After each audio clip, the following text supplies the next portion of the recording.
Human beings often believe they are waiting for the right moment, the right opportunity, the right mood, the right amount of confidence, the right version of themselves. They imagine a future day when uncertainty disappears and action finally becomes obvious.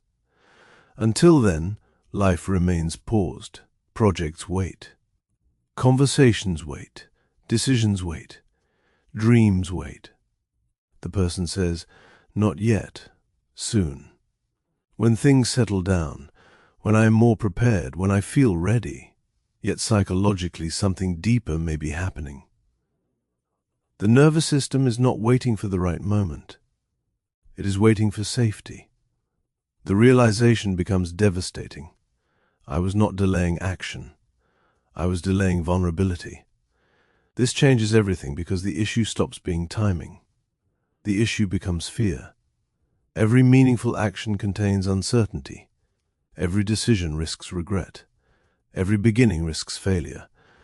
The nervous system, therefore, creates a seductive illusion. It whispers later will feel easier. The tragedy is that later rarely arrives because the real obstacle was never time. It was emotional exposure. The person spends years preparing for a future version of themselves that finally feels certain enough to begin. Yet certainty remains just beyond reach. Life becomes suspended between intention and action. The individual watches opportunities pass while remaining convinced they are still preparing. The realization becomes heartbreaking. I kept postponing life because I believed readiness would come first. The nervous system treated uncertainty like danger. Waiting felt safer than movement. Delay felt safer than disappointment. The body stopped asking, "What do I want?" and started asking, "When will it feel safe enough?" Healing begins when awareness notices the waiting and asks gently, "What am I hoping certainty will protect me from?" Childhood often shapes this pattern because many people learned that mistakes carried consequences larger than the mistake itself. Failure created shame. Criticism created fear. Imperfection created emotional pain. The child adapts beautifully. They become careful, thoughtful, prepared, hyper-aware of outcomes. Over time, the nervous system begins treating uncertainty as something dangerous. Action feels risky. Waiting feels intelligent. The realization becomes heartbreaking. I learned to trust preparation more than participation. Years later, the adult still carries the lesson. They research endlessly, plan endlessly, think endlessly, yet movement feels difficult. The child survived by reducing mistakes. The adult inherited hesitation beneath it. Perfectionism frequently transforms waiting into identity because the person begins believing they must become better before beginning, more skilled, more confident, more organized, more healed, more prepared. The nervous system quietly concludes, "Start later when you are finally enough." This creates painful paralysis because enough never fully arrives. Every improvement reveals another standard. Every milestone creates another requirement. The realization becomes profound. I was waiting to deserve the thing I wanted before allowing myself to pursue it. The body keeps postponing action because action now carries emotional evaluation. The project is no longer just a project. It becomes proof of worth. The relationship becomes proof of value. The dream becomes proof of identity. Waiting feels safer because waiting protects against judgment. The tragedy is that perfectionism disguises avoidance as preparation. The person remains convinced they're getting ready while quietly remaining stuck in place. Overthinking strengthens this pattern because thought creates the feeling of progress without requiring emotional risk. The person imagines outcomes repeatedly, plans every detail, predicts every obstacle, rehearses every conversation. The nervous system believes preparation creates safety. Instead, preparation becomes postponement. The realization becomes devastating. I spent so much time thinking about movement that I stopped moving. This creates an exhausting illusion. The person feels busy while remaining stationary. Hours become days, days become years. The dream remains untouched while the mind remains active. Overthinking feels productive because it reduces uncertainty temporarily. Action increases uncertainty immediately. The nervous system therefore chooses thought. The tragedy is that thinking can never provide what action provides: experience, evidence, reality. The self remains trapped inside imagined outcomes while life waits outside the mind. The body keeps saying, "Not yet," not because movement is impossible, because uncertainty still feels emotionally unsafe. Fear of failure often hides beneath waiting because failure becomes easier to tolerate in imagination than in reality. If the person never begins, the possibility remains intact. The book could still be written. The business could still succeed. The relationship could still happen. The dream remains untouched by evidence. The realization becomes heartbreaking, waiting protected possibility from reality. This changes everything because the nervous system is no longer protecting success. It is protecting fantasy. Real action introduces outcomes. Outcomes introduce feedback. Feedback introduces vulnerability. The self therefore remains suspended between desire and avoidance. The person says, "I am waiting for the right moment." Yet perhaps they are waiting for a version of reality where failure cannot happen. The tragedy is that protecting possibility often prevents achievement entirely. The dream stays perfect because it never becomes real. Fear of success can create the same paralysis because meaningful change threatens identity too.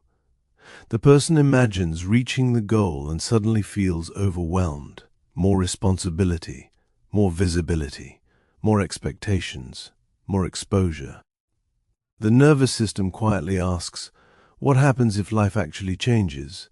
The realization becomes profound. Part of me was not only afraid of failing, part of me was afraid of becoming someone new. This creates hidden resistance. The self wants transformation consciously while fearing it subconsciously. Waiting becomes compromise.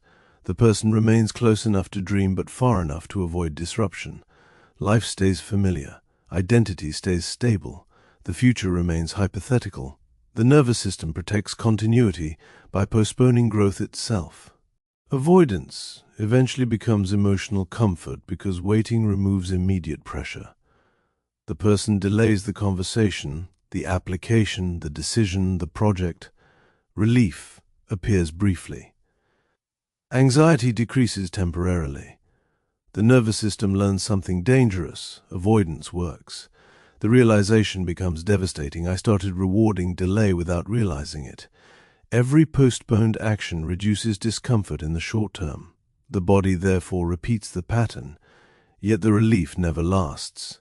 Responsibilities remain. Decisions remain. Longing remains. The future continues arriving while life remains paused. The self becomes trapped inside a cycle where waiting feels good today and painful tomorrow. Over time, the person begins carrying the weight of unfinished life everywhere they go. The dream remains alive. The movement remains absent. The nervous system keeps choosing temporary comfort over meaningful discomfort. The observer layer becomes essential because awareness can eventually notice the waiting without immediately justifying it. Instead of saying, "I am not ready yet," consciousness asks, "What am I expecting readiness to solve?" The perfectionist appears. The frightened self appears. The overwhelmed self appears. The observer recognizes something extraordinary. Readiness was never the missing ingredient. Courage was. The self was never lacking preparation completely. The self was struggling with uncertainty. This realization changes healing completely because shame softens. The goal stops being forcing confidence. It becomes learning how to move while confidence remains incomplete. The waiting finally receives understanding instead of endless extension. Recovery often feels frustrating because movement begins before certainty arrives. The person finally takes a step, sends the message, starts the project, makes the decision, yet fear remains present. Doubt remains present. Imperfection remains present. The realization becomes compassionate. I was waiting for uncertainty to disappear before acting. This changes everything because the self stops treating fear as evidence that the moment is wrong. Often fear simply means something meaningful is happening. The nervous system spent years believing confidence should come first. In reality, confidence frequently arrives afterward. Action creates evidence. Evidence creates trust. Trust creates confidence. The person slowly gathers experiences that thought alone could never provide. A difficult conversation survives. A project begins imperfectly. A decision turns out manageable.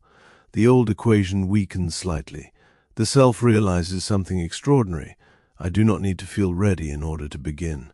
The walls soften because readiness stops functioning as permission. Movement becomes possible while uncertainty still exists. Life starts happening in real time instead of someday. Disappointment becomes important because many people spend years trying to avoid it completely. They wait for guarantees, wait for certainty, wait for proof. Yet meaningful life rarely offers any of these first. The realization becomes profound. I was trying to protect myself from disappointment by postponing experience itself. This changes everything because disappointment stops looking like failure and starts looking like participation. Every meaningful action carries risk. Every relationship carries uncertainty. Every dream carries the possibility of falling short.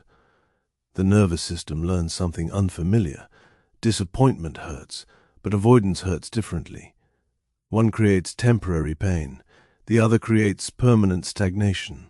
The self slowly discovers that surviving disappointment is often easier than surviving regret. Life begins expanding because protection no longer requires endless postponement. The future stops feeling like a place where safety finally exists. Safety begins appearing inside movement itself. The younger self eventually stops asking the old question. For years it was, when will I finally be ready? Perfectionism answered. Preparation answered. Waiting answered. The child adapted beautifully because uncertainty once felt dangerous. During healing, another question slowly appears. What if readiness comes from beginning? This changes everything because action no longer requires emotional certainty beforehand. The realization becomes tender. I can move while still feeling afraid. The nervous system softens because courage stops meaning absence of fear. It begins meaning movement despite fear. The person starts experiencing life differently, not as test, not as evaluation, as participation. They stop needing complete confidence before expression, stop requiring guarantees before commitment. The child who once waited endlessly finally experiences something unfamiliar, momentum, not perfectly, not fearlessly, but consistently enough to continue. The walls lose authority, hesitation stops defining identity, the self realizes something extraordinary. They never truly wanted certainty. They wanted safety. Now safety no longer requires standing still. The deeper realization is not that people wait because they lack ambition. It is that the nervous system often postpones movement when uncertainty becomes emotionally overwhelming. The child learned that mistakes carried shame. The teenager learned that preparation felt safer than participation. The adult learned how to survive fear through delay, planning, perfectionism, and waiting. Hesitation became protection. The final realization becomes gentle rather than critical. You kept waiting because action felt emotionally exposed. This changes healing forever because shame disappears. The person was never lazy, never unmotivated, never incapable of change. They were adapting to uncertainty. The question changes forever. Instead of asking, "Why haven't I started?" consciousness begins asking, "What was I hoping readiness would protect me from?" Within that question, the waiting loses secrecy. The self turns toward the hesitant version and finally says, "You do not need certainty to begin anymore." The body softens. The waiting self looks up. Something long suspended receives permission. And somewhere quietly beneath awareness, a truth remains, not yet, not as identity, not as destiny, as protection. Because now the right moment no longer feels like something that arrives from the future. It begins the moment movement does.